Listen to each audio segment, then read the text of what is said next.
So the next module is about bouncing back from shame. The body shuts down when it has too much to bear. It goes its own quietly inside and waiting for a better time, and in the meantime leaves you numb and half alive. One of the biggest shields we carry around is numbing. We are not fully present.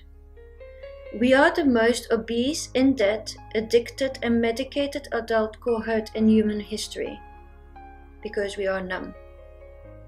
Addiction is compulsive and chronic numbing. We have to think about numbing as a really serious issue, even if we don't chronically or compulsively use some substance. There are a lot of things that we can do to numb that are equally as dangerous as any of the other better known addictions. What makes us not present changes the quality of our life and relationship.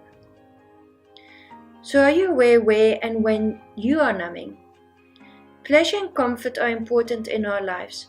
Jennifer Loudon explains how a piece of chocolate can be a holy wave of sweetness, but shoving an entire candy bar in our mouth to numb our feelings can cause us more pain.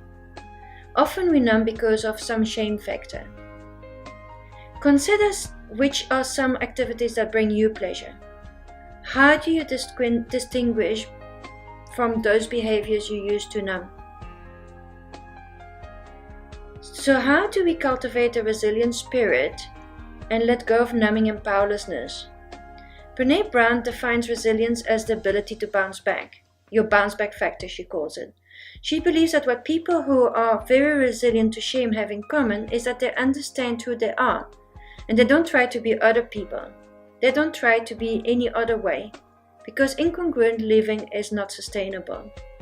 So in order to identify shame, you need to understand what your shame triggers are. So shame has two types. One that says you will never be good enough, and one that says, who do you think you are? So these two work with a pincher-like movement to trap you in a vice. The one prong tries to convince you that you're not good enough, but if you manage to talk that one down, the other tape comes in with, who do you think you are? So which tape or which recording is running through your head? There are 4 characteristics of people resilient to shame. The first one is that they know what shame is, and they know what triggered it. They know what it is when they are in it, and they know why they are in it, so they can name their gremlins.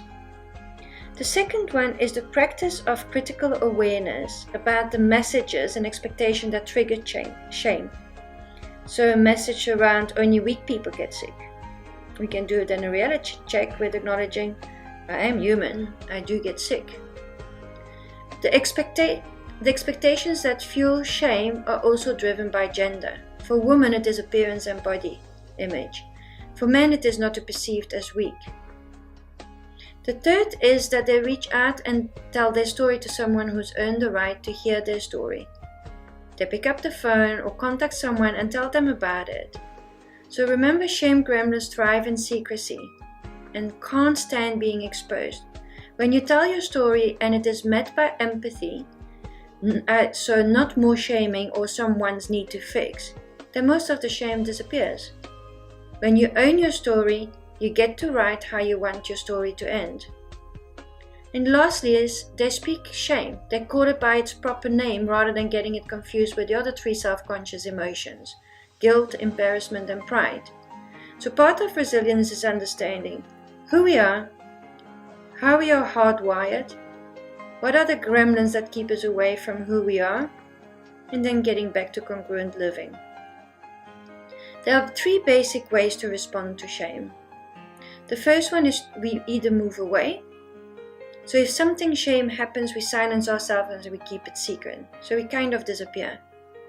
So this is not a more benign way of dealing with shame, because when you disappear, it pisses people off.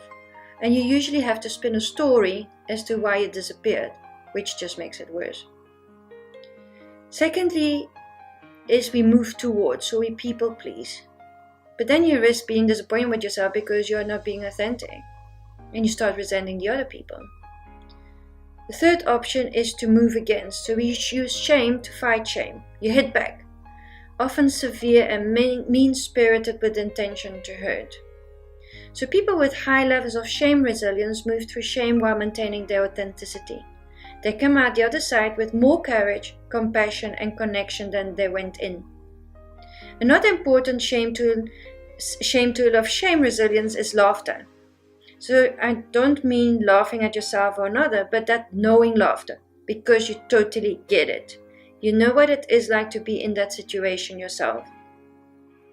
So shame resilience is about empathy, about reaching out and telling our stories with someone who's earned the right to hear them, with someone who can meet us with empathy, who can look at us and say, "It's okay, me too, I understand, I get you." It is about choosing those people carefully. You don't want to share something with someone and that story is right up against their shame grill. If so, they'll retort with, "Oh no, you didn't. That's terrible," and shame you more. I invite you to work through the following action points.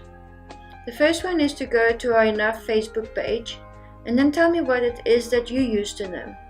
You'll be surprised to see how many people there are just like you. Who are you? What makes you come alive? What drains you? Where and when are you pretending or performing? What are the emotions you try to numb?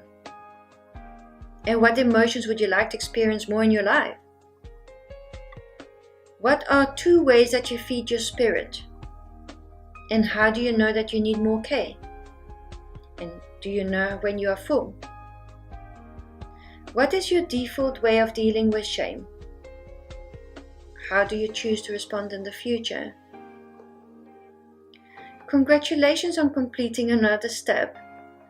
Next, we will be exploring how to trust your gut.